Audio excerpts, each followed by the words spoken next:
Your film is now ready to be shown.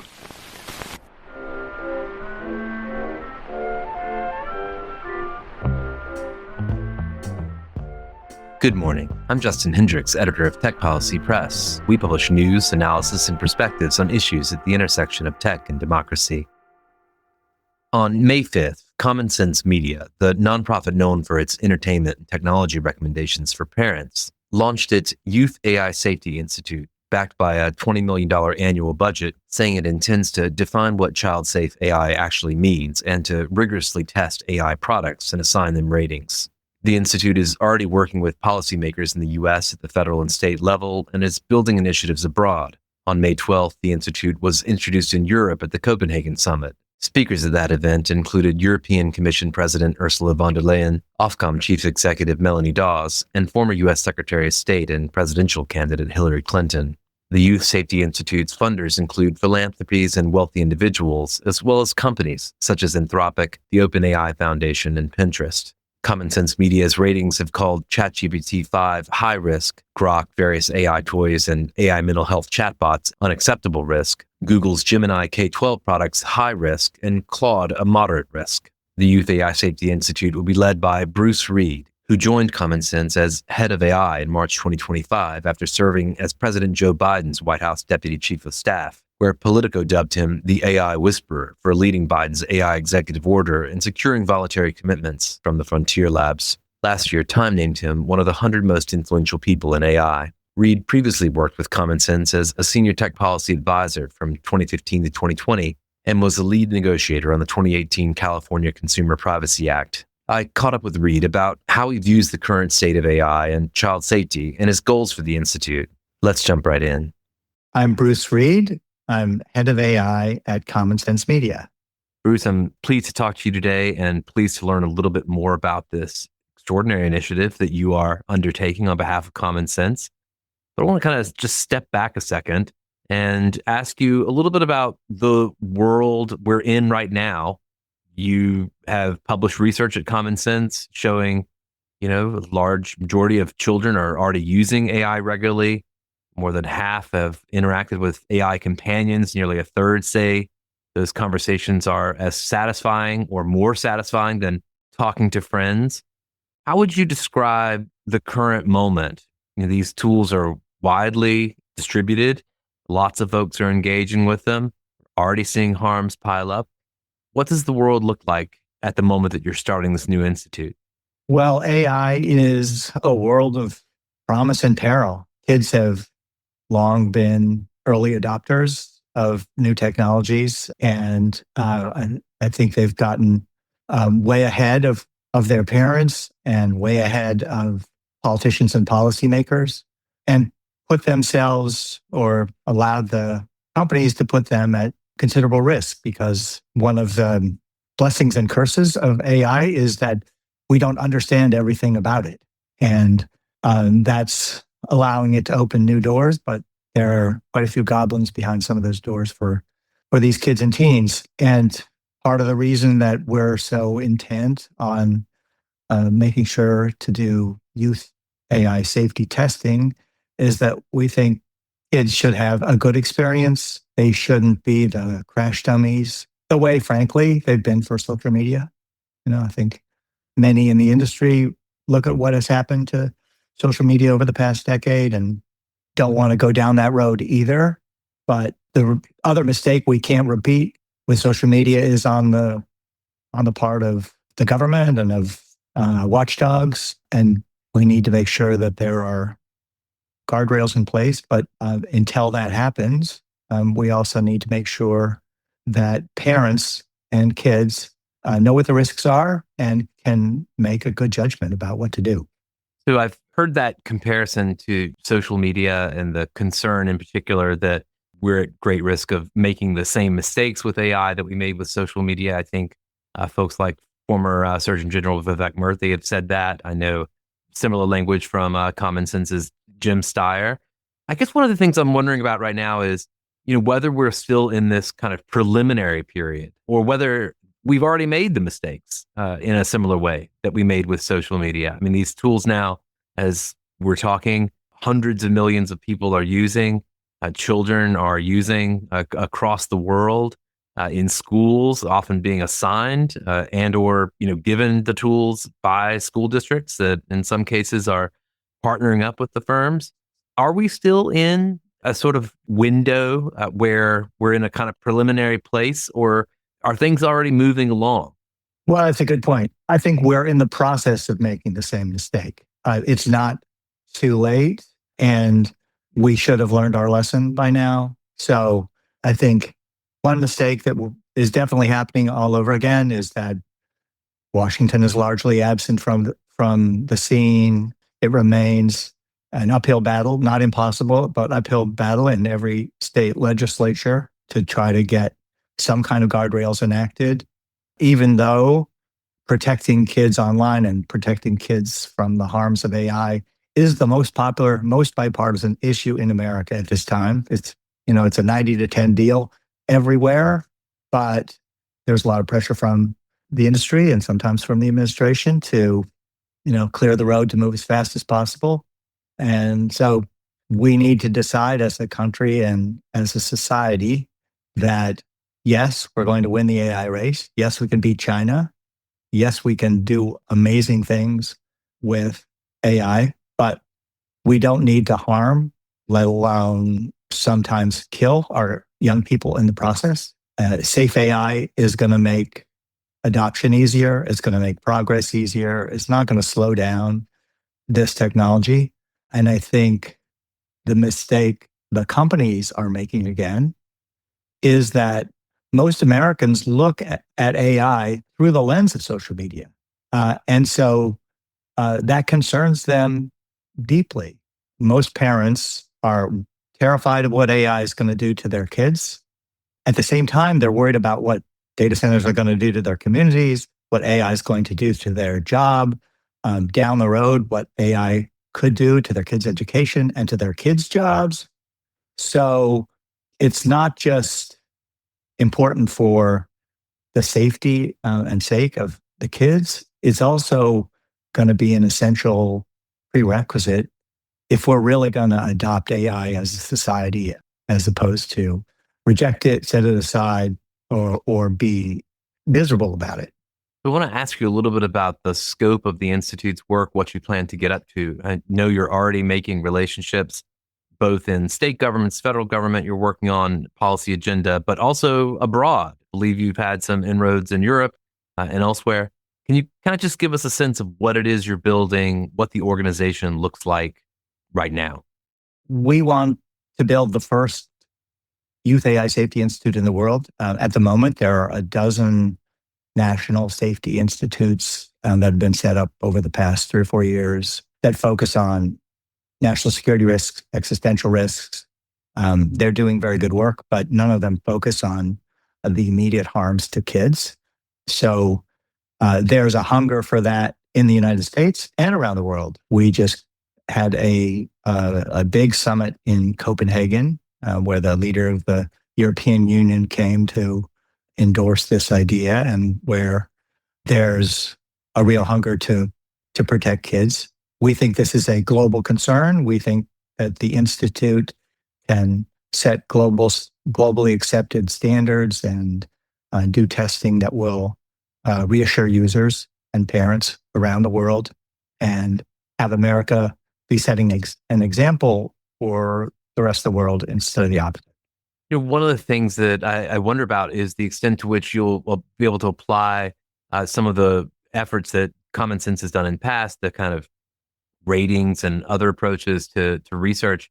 It strikes me that this moment with AI is so complicated because AI products update so frequently, they behave differently in different contexts, sort of resist standardized testing in the way that perhaps, other forms of media or other types of products or services might. I suppose that means you're going to need a pretty technical team. How many researchers will you hire? What will it look like? What do you imagine you'll have to do in order to set up a proper evaluation protocol? You're absolutely right. This is a big technical challenge. We feel like we're going to be able to attract a lot of good technical talent from the Bay Area, where much of it is based, and many young engineers or parents themselves and are quite concerned about this. I think what common sense media brings to this is 20 years of experience at first setting standards for what's age appropriate, what's safe for kids.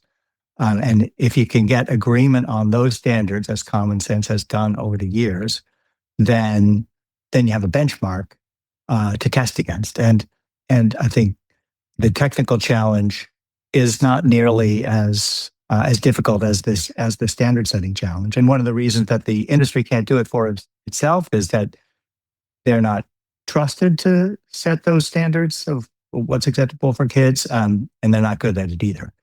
So you're right that AI is full of mysteries that in some cases the companies themselves don't understand as they're building it. But if we can set out tests that can be applied to the AI, then we'll be able to find the harms. We'll also provide a roadmap, which the companies desperately need to try to prove that they're doing everything they can to make their products safe. So, one thing that obviously was kind of out of the gate of concern to some is the fact that, industry is involved in this, is providing funding to the effort. I suppose, when you think about those other AI safety institutes, industry is often involved in those as well, but they are, governmental or quasi-governmental organizations, not typically, quite so reliant on corporate funding, at least, in order to do the work they're doing. How do you think about that? How are you planning to ameliorate the appearance of conflict of interest or actual potential conflict of interest in the work that the Institute does? Well, the common sense media has been earning that independence for the last 20 years. We've done testing and ratings of social media products and other technical products, and for that matter, TV and movies and so on. And we've been fiercely independent. We get yelled at all the time by the companies whose products we rate. That's not going to change. So our audience is the parents. They want a straight answer. We have a diverse mix of funding for the Institute, from philanthropy as well as some companies. The companies have no say in the tests, in the results, in what gets published. So it's going to be a fiercely independent institute, and people will be able to judge it by its rigor.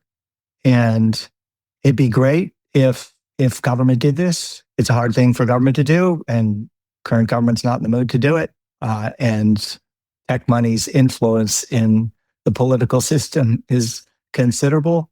So we think this is a great way to do this quickly. And we've consistently held companies' feet to the fire on products. We've done risk assessments already that raised big safety concerns, in some cases for Meta AI, and safety concerns for ChatGPT and Claude and Gemini. So we call them as we see them, and people can judge us by that. I'm certain there'll be plenty of scrutiny to that and to any potential kind of divergence in your recommendations and where the companies sit. I know that's kind of already been an issue in some of the ballot fights and questions from the groups who may sit on the other side of some of those things. But let me ask you, when you do right now look out at the state picture in particular, I mean, there are dozens of states already thinking about legislation, thinking about ways to accomplish various AI safety goals when it comes to children. Who do you think is doing it right? Are there any examples of legislation that you already think are in the right framework, or ones that you think might be going in the wrong direction?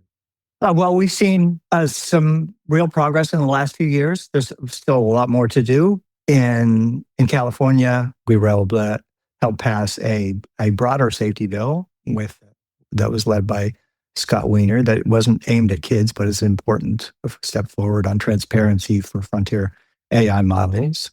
We helped pass an age assurance bill that Buffy Wicks shepherded through the California legislature. And I think we have a good chance this year to pass some strong chatbot guardrails in California. There are plenty of other states, red and blue, that are following similar playbooks. And we've seen a lot of courage from governors, Republican and Democrat alike, to say they're not going to let Washington stop them. If the Trump administration doesn't care about youth AI safety, then they're going to prove that the states do. So it's in an ideal world, we'd have national laws to do this kind of protection. But one thing we've learned over the years is that if we can pass a strong law in California where the companies are based, as we did in 2018 with the California Privacy Act, it can become a standard for the country. And that certainly is far better than sitting on the sidelines and letting nothing happen. So I sit in New York, so I have to ask you about, what Governor Hochul is doing here. I know that you recently conducted an event with Governor Hochul. What are you up to in New York? What do you make of the governor's approach here? I know there's, Safe for Kids Act, the AI companion law. Is New York's package potentially a template? Yes, she's been great on tech issues across the board. She was one of the first to go all in on the and getting cell phones out of the classroom, which is another important step forward for kids in tech. New York passed a similar frontier AI transparency and safety law last year that the governor signed. They've got a good bill in the works on AI companions. So, she's been a real leader, and in the same way as it carries a lot of weight when California passes something, New York is the center of the media universe. And so when something happens there, the world hears about it. So we have high hopes for New York as well. Well, the idea of the ban that you brought up kind of prompts a question for me that I wonder about sometimes. I mean, you in your own ratings have called AI companions for kids, chatbots for mental health support. You've classified them as an unacceptable risk for children and teens. If the evidence keeps accumulating in that direction when it comes to AI, I mean, I can imagine, we'll see more longitudinal studies about impact on education outcomes. There are lots of worries about things like cognitive surrender and the idea that, children will offload too much, or all of us, I suppose, adults as well, will offload too much to AI systems. And that could have, big implications for our own ability to, acquire or process information or, do various educational tasks. In that world, can you imagine the institute arriving at a place where it is, for instance, potentially calling for outright bans in schools and things of that nature when it comes to this technology? Are those types of options on the table? Well, the institute is not going to do advocacy. It's just going to play it straight and provide evidence and ratings of how this stuff works and the impact it has. So that's the institute's mission. I think we will continue at Common Sense to push as hard as we can for strong guardrails on AI companions and other forms. I think it's very important to limit or prohibit a number of bad outcomes. Whether there could be actual bans is more of a challenge with the courts. But I think one thing that the Safety Institute will help to do is to cast a spotlight on the harms that are happening. And ideally, the companies will fix those harms themselves. And if they don't, then it'll be up to parents and the legislative system to apply other guardrails. Let me ask you, just kind of cast your mind forward a little bit, because I always feel like, to some extent, the folks who run these types of initiatives, your imagination of the future, matters to the shape of the initiative and where things might go, how the resources will be deployed. But I don't know if you think forward 5 or 10 years, do you have a vision in your head for how children, teens can coexist sort of alongside artificial intelligence in a safe way? What does that look like? Are there any tangibles in your mind? Are you exposed to conversations where people are, trying to future or speculate or try to arrive at some sort of a vision, that sort of different from the present? Well, I think that we certainly should be able to limit or eliminate the severe harms. The whole point of AI is to be as smart or smarter than humans, and so we should be able to figure out. The company should be able to figure out a way to stop encouraging kids to commit suicide or do self harm or any of the other harms that we're all worried about. So I think that, not that this is low hanging fruit by any means. It's challenging as the technology gets more powerful, and that's true with plenty of other safety risks as well that aren't limited to kids. Uh, but I think we can see a time when a parent could say that, with appropriate parents' eyes over the shoulder, that a child could be able to use these products without fear of serious harm.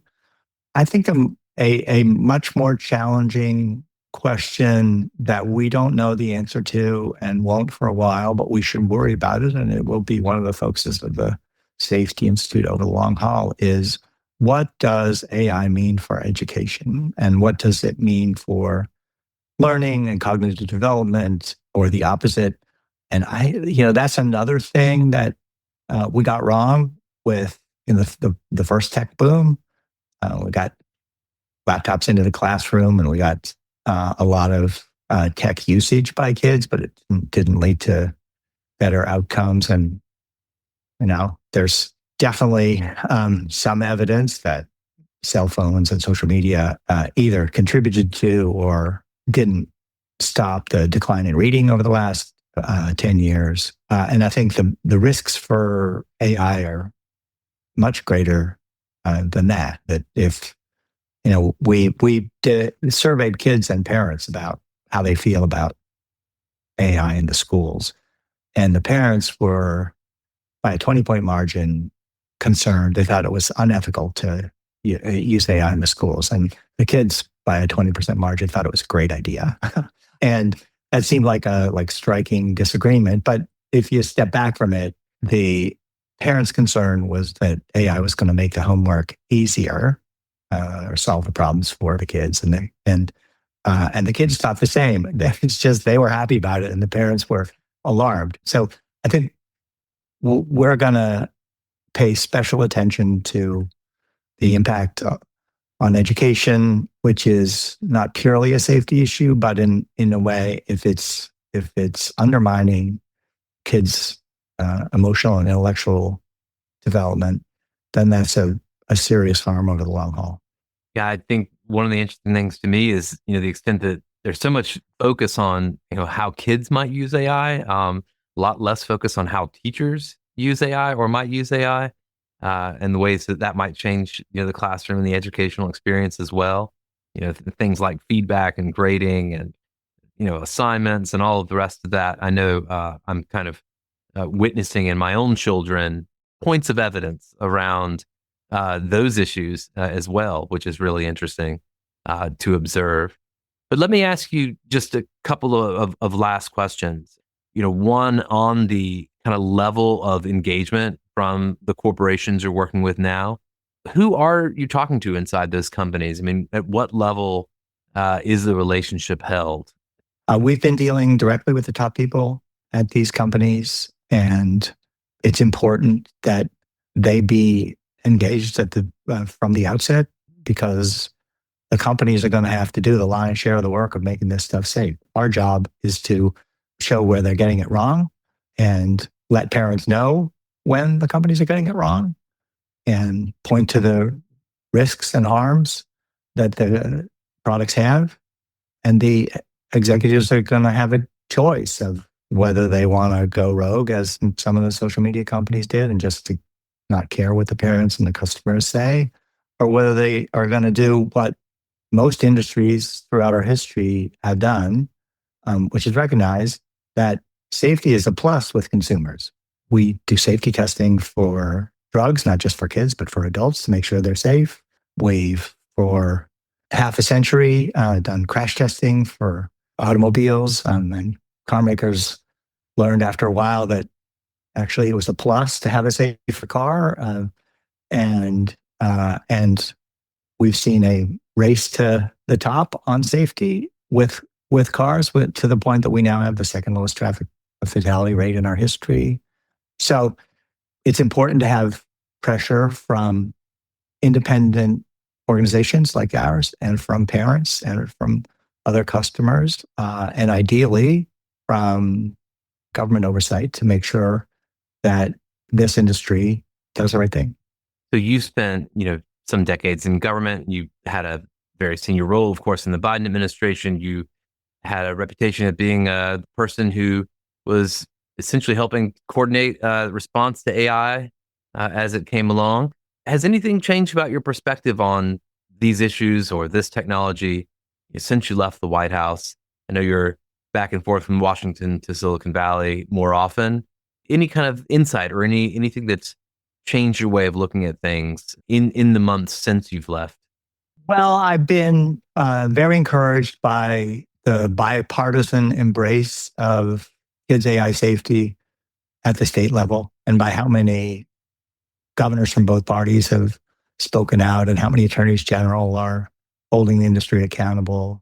And so, Washington has for a long time now been deeply partisan and struggled to get things done. But at the state level, it's still possible to make progress. But I learned something else while I was in government, which was that the same executives at the companies that we're talking to now recognized how fragile their enterprise is, and what the broader risks are to society and world and national safety. And the guardrails that we put in place on frontier models in the Biden administration were all guardrails that the companies voluntarily agreed to, because they recognized that it made a lot of sense to test their products before they go on the market.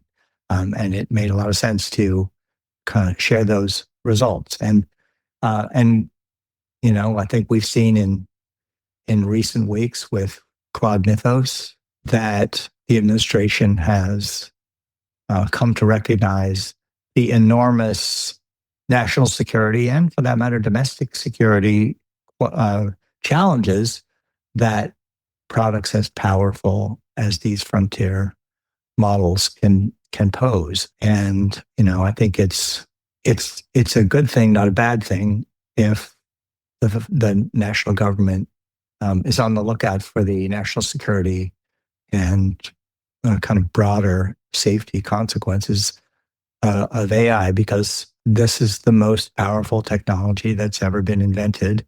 And we better have everybody on the lookout to make sure it's going to turn out okay. We'll be paying close attention to the work of the Institute.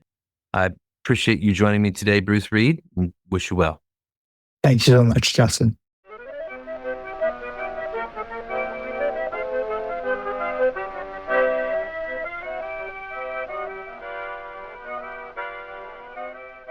That's it for this episode. I hope you'll send your feedback. You can write to me at justin@techpolicy.press. Thanks to my guest, thanks to my co-founder, Brian Jones, and thank you for listening.